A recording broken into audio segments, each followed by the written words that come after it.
안녕하세요. 원성도 TV를 찾아주셔서 감사합니다. 오늘은 바울의 일생 31번째 바울의 로마 압송에 관한 이야기입니다. 사도행전 27장, 28장의 내용이죠. 바울은 죄도 없이 가이사랴에서 2년여 기간 동안 감금되어 있다가 그의 바라던 대로 로마로 압송할 것이 결정되어 몇 사람의 다른 죄수와 데살로니가 사람 아리스다고와 함께 백부장에 맡겨져 로마행 배에 태워집니다.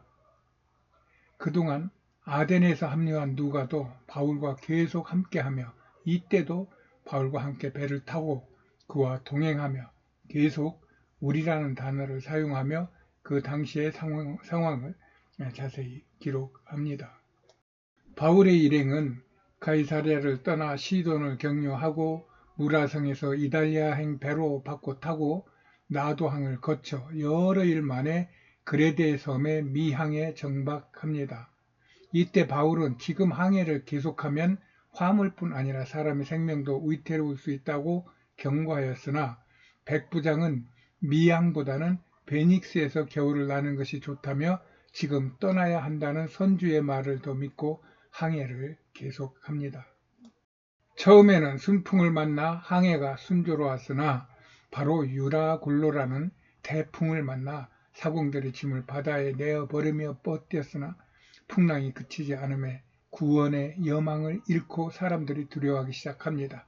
그때 바울이 사람들에게 나타나 여러분들이 내 말을 듣고 떠나지 아니하였으면 좋았을 걸 그랬다. 그러나 어젯밤에 하나님께서 내가 로마에 가야 하기 때문에 나를 지킬 것이고 그로 인하여 배에 탄 사람들도 다 지켜줄 것이라는 말씀을 하셨으니 여러분은 안심하라. 나는 하나님을 믿는다 하고 사람들을 안심시킵니다. 이것이 사람의 입을 통하여 나가는 하나님의 말씀인 것입니다. 하나님의 계시와 음성을 듣는 사람들은 이 세상 사람들이 알지 못하고 하지 못하는 말을 하며 하나님이 살아계심을 선포하는 것입니다. 그렇게 열 나흘을 바람에 밀려 다니다가 배는 다 부서지고 바람이 잦기 시작하니까 276명의 거기 배에 타 있던 사람들이 다 구원을 받는 역사가 일어납니다. 하나님의 말씀은 분명합니다. 바울 일행이 멜리데라 하는 섬에 상륙하여 그곳 주민들이 불을 피워 일행의 몸을 덮여주려 하니까 불 속에서 독사가 나와 바울의 손을 물어버려요. 그러자 사람들이 이 사람은 죄가 많아서 독사에 물렸다. 제가 바다에서는 살았는지 몰라도 죄값을 여기서 물고 죽게 생겼다. 이렇게 생각했으나 바울에게 아무 이상이 없음을 보고 오히려 놀라 바울을 신이라고 합니다. 바울은 그 멜리데 섬의 보블리오라는 부자의 집에 3개월을 머물며 그의 아버지의 열병을 낫게 하며 많은 사람들을 치료해주고 그 섬을 떠나려 하자 사람들이 그동안 바울로부터 받은 그런 치료와 그런 복음과 그런 사랑을 마음에 두고 바울 일행이 쓸 것을 풍성히 주므로 바울이 쓸 것을 받고 멜리데 섬을 떠납니다. 바울의 일행은 멜리데에서 수라구사항, 레기온항을 거쳐 보디올에 이르러 거기에서 형제들을 만나 7일을 함께 머뭅니다. 나는 15년 전쯤에 이 보디올에 가본 적이 있어요. 로마에서 선교사 수련회를 참석했는데 갑자기 보디올이 생각이 나서 아무 준비 없이 보디올로 떠났어요.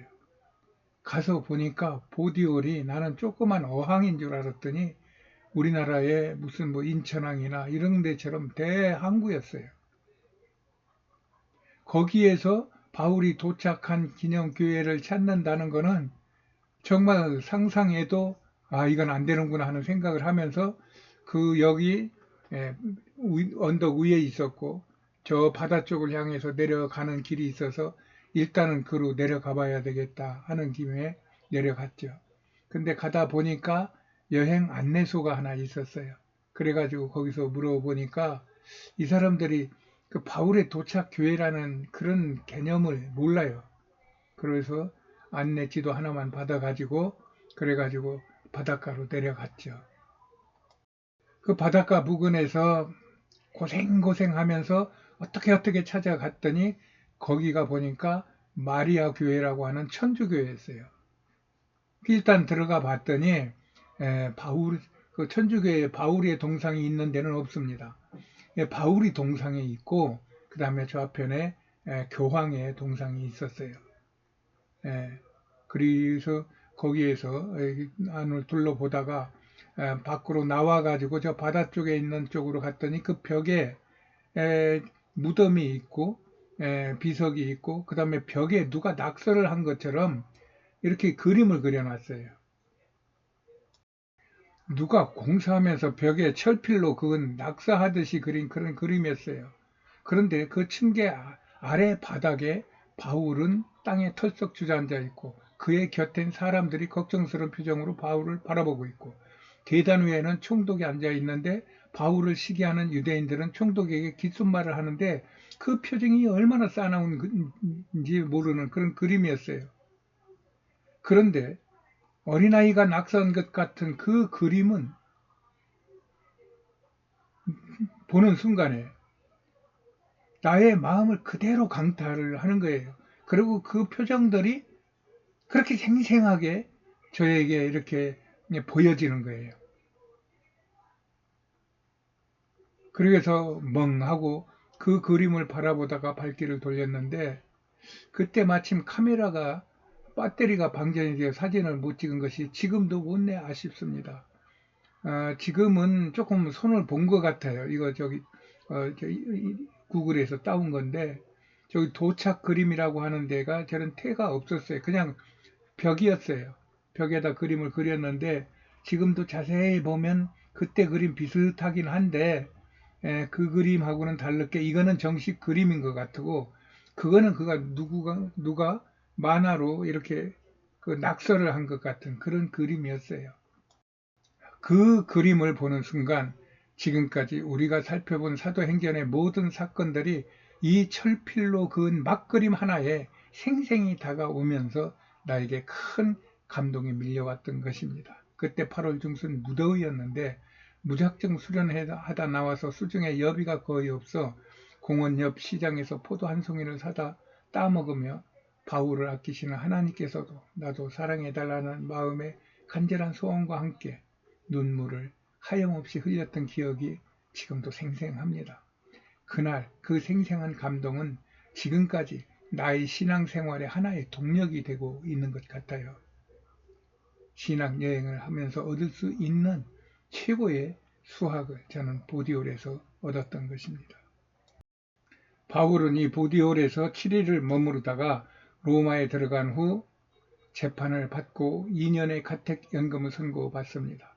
바울은 자기를 지키는 한 군사와 함께 따로 있으며 유대인들에게 아침부터 저녁까지 하나님 나라를 증거하고 모세의 율법과 선지자의 말을 가지고 예수의 일로 권하였으나 사람들이 별 관심을 갖지 않자 바울이 너희가 듣기는 들어도 도무지 깨닫지 못하며 보기는 보아도 도무지 알지 못하는구나. 그런즉 하나님이 이 구원을 이방인에게로 보내셔서 저희를 구원할 것이라며 2년 동안 그곳에 감금되어 사람을 만나며 옥중서신을 기록합니다. 바울의 말을 들어보면 그는 언제나 세상과 맞닥뜨릴 때 그들을 대적하기보다는 그들에게 생명의 복음을 전하며 포용하며 압도합니다.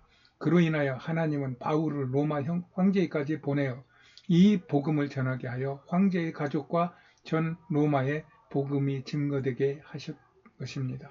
그래서 이 바울의 복음은 많은 후세의 학자들이 학설로 다듬어 보려고 하였으나 쉽지가 않아요. 그것은 바울의 그런 신앙 체험이 세상과 우주 만물을 만드시는 그들을 다스리시는 하나님의 신묘막측한 구원의 섭리가 그의 말에 있었기 때문입니다. 그래서 이것을 성령으로 체험하지 못하고는 감동을 받을 수도 없고 알을 수도 없고 전할 수도 없는 그런 하나님의 역사였던 것입니다. 그리하여 우리도 바울 서신을 읽으며 바울을 알려고 노력하기보다는 그 안에 녹아있는 하나님의 구원의 섭리를 깨달아 순종하겠다는 마음으로 바울 서신을 가까이 하면 살아계신 하나님은 반드시 바울에게 부어주신 것처럼 우리에게도 그에 맞는 은혜를 부어주셔서 바울이 하지 못한 일까지도 감당하게 해줄 것이라는 이런 믿음을 가지고 성경을 보아야 될 것입니다. 이것은 비단 바울 서신뿐만 아니라 성경 전체에서 가르쳐 주시는 그런 가르침이기도 합니다. 이렇게 그리스도인은 이런 하나님의 관심과 주목을 받고 있는 복 있는 사람인 것을 스스로 자인하고 그것에 감사하고 또 자원하여 하나님을 기쁘게 하는 일에 우리가 쓰임을 받기를 원하고 또 행동한다면 하나님은 반드시 그에 합당한 여건과 또 역사 속에서 열매를 맺게 하실 것입니다. 이것이 하나님의 진정한 축복일 것입니다. 할렐루야.